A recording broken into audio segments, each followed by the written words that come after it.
I had to repatriate back to the United States for university. And I remember waving to my parents uneasily as they got on a plane to go back to Malaysia for the first time without me.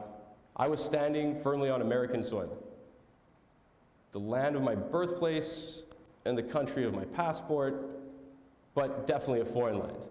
And the next 3 months can only be described as comical. I assimilated back into Southern California living in the same inconspicuous manner as Eddie Murphy blends into New York when he goes in Coming to America. I didn't know how to get around. I didn't know what an ATM was used for, nor what an ATM machine would ever look like. I didn't understand free refills on soda, and I sure as heck did not know anything about parking.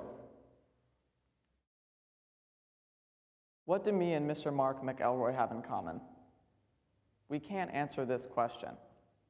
Where are you from? It's a simple question to most commonly used to get to know someone that you've just met for the first time. And most people would answer with, I'm from Florida, or I'm from McCullough, and so on. However, if you're like me and Mr. McElroy, it's a little bit more of a complicated response. Let me give you some background. I grew up to an American family in a small Asian country called Thailand. And so this influence from my American home and the Thai culture around me created the unique third culture that I grew up in. So what is a third culture kid? A third culture kid simply means a kid who is brought up in a culture different from that of their parents. So what makes them so special? Well, they develop some certain skills that help them to become great academic students, socialites, and better in the workplace. So, more American parents should give their kids the opportunity to have a third culture experience. The academic benefits are astounding. Most TCKs develop certain traits such as flexibility, adaptability, and quick learning that are extremely helpful in school. Now, these traits are developed when a third culture kid is thrown into a new situation, such as learning a new language, which will help them communicate with those around them, or moving to a new country, leaving behind everyone that they've known and the culture that they grew up in. These skills that are developed in third culture kids from an early age become extremely useful in challenging courses such as math. If you roam the halls of community Christian school and you ask students what their most difficult subject is, most would answer with math, because it is a very challenging subject. New material was built on by subjects that you learned in previous years or previous weeks. And so you have to be adaptable and flexible in order to overcome this challenge and learn new material quickly. Whereas a normal student might seem stressed out or be frightened by this challenge, a third culture kid hops into it naturally. They're used to overcoming challenges and adapting to situations quickly. And so this is extremely helpful in the classroom. They also go farther with their academic careers. As you can see here, 90% of third culture kids have some sort of post-secondary education. Whether that be having some sort of education in college, graduating with a bachelor's, a master's, or a PhD. 30% of third culture kids graduate with a master's or a PhD, as opposed to 13% of their non-TCK counterparts. This shows that TCKs have an avid love for learning, and this quick learning skill that they develop helps them go on to be great in their academic careers. It also helps them in their social lives. Third culture kids grow up around a lot of people that are not like them. I had a lot of friends from a lot of different countries: German, Brazilian, Thai, Korean, you name a country, I probably knew someone from there. And this cultural difference in the people that I knew helped me break cultural boundaries. This is essential in American society. There's a little bit of a problem with American adolescents who have trouble communicating with people outside of their culture and adults. Now, this awkwardness between people that are different from you, people that are older from you, comes from this desire to want to coagulate with people that are like you, and that's a natural tendency for humans. We want to be around people that are like us. But third culture kids naturally break this barrier from an early age and develop the skill of communicating with people unlike them very easily. And this is very important when becoming a leader. Leadership is very important to community Christian school. It helps grow young students and develop certain skills in them that are later useful in life. And it's the same for third culture kids. I went through a lot of sites, and the best site that I found that had a good authority on leadership is Kununu. Funny name as it might be, Kununu is a subsite of LinkedIn, which is a job searching website. And so they have a pretty good authority on what it takes to be a good leader, especially in the workplace. They came up with a list of 21 different traits that it takes to be a good leader, and I narrowed it down to 7 that third culture kids develop very easily. Among them, resilience, patience, and open-mindedness. Now, these skills are extremely useful when becoming a good leader because you have to be resilient when you're a leader, and you have to have patience with your teammates, and you have to have open-mindedness when dealing with them and communicating with them, especially if they're not like you. And so these skills help TCKs later in life, especially in the workforce. I went through some more sites, about a dozen of them, on what employers look for when seeking a new employee.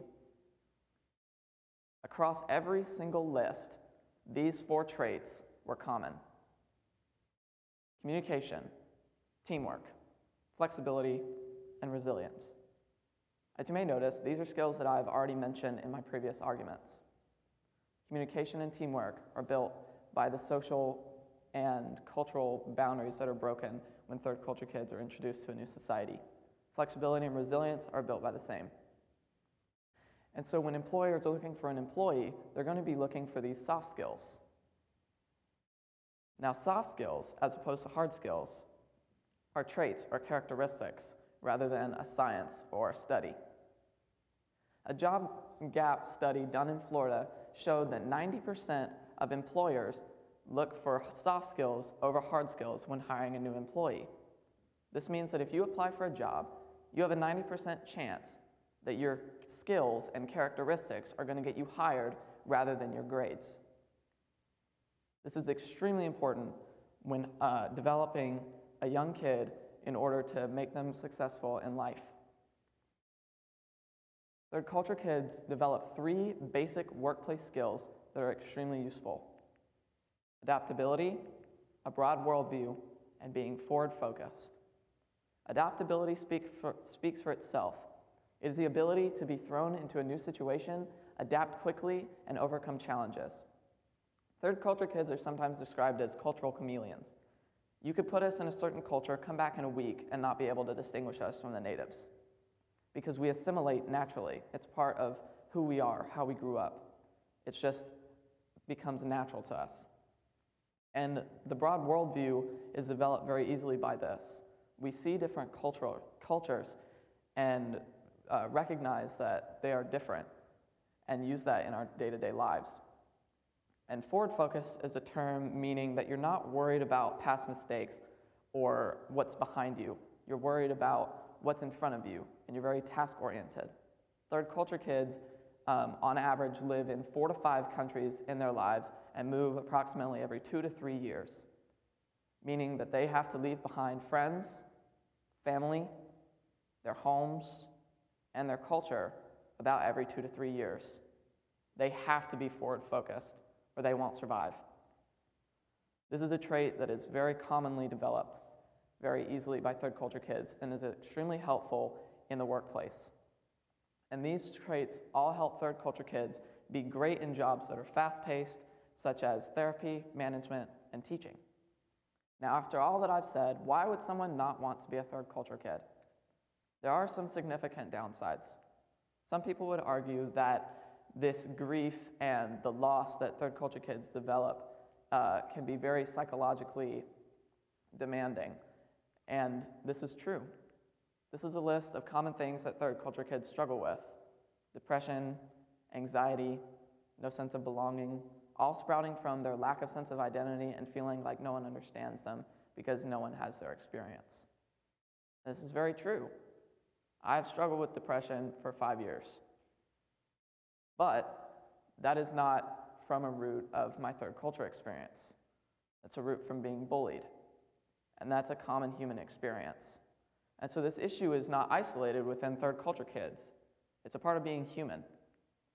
7.1% of children across the globe are diagnosed with anxiety, and 3.2 of the same are diagnosed with depression.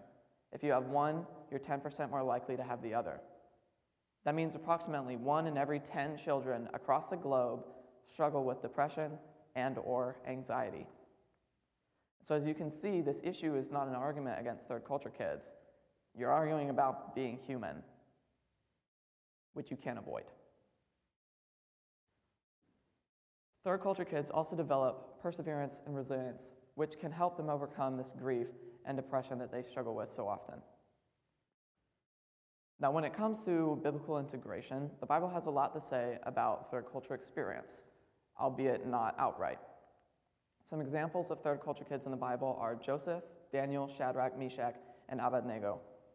Now, I'm not suggesting that you kidnap children and throw them into an oppressive society, which is what they went through. That's bad and illegal. Don't do that.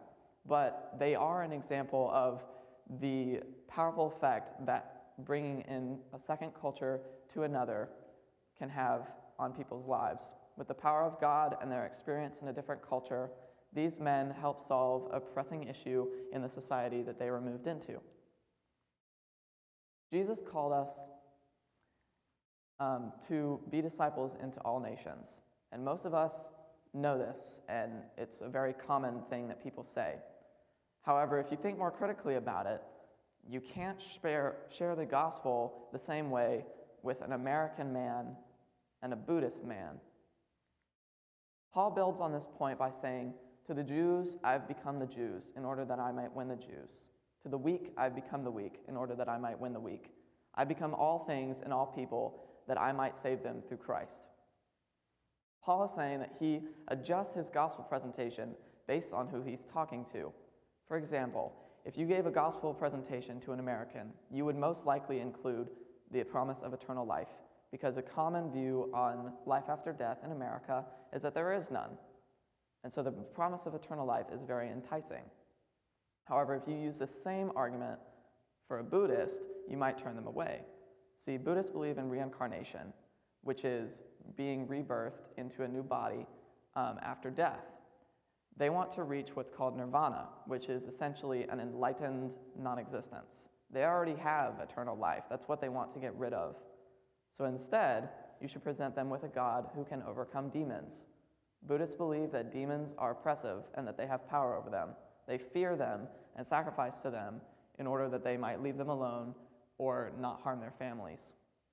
And so this God that has the power to crush those that they fear would be much more enticing than the promise of something that they want to get rid of. And you wouldn't know that unless you knew about the Buddhist culture and the Buddhist religion. And while you can do a Google search on all of this, third culture kids develop this awareness that cultures are different, and you have to cross cultural barriers in a different way in order to win them. And this is extremely important when you're raising young Christians. In conclusion, third culture kids develop academic, social, and workplace benefits as a result of their third culture experience. Where are you from? It's a question I want less people to be able to answer. Thank you.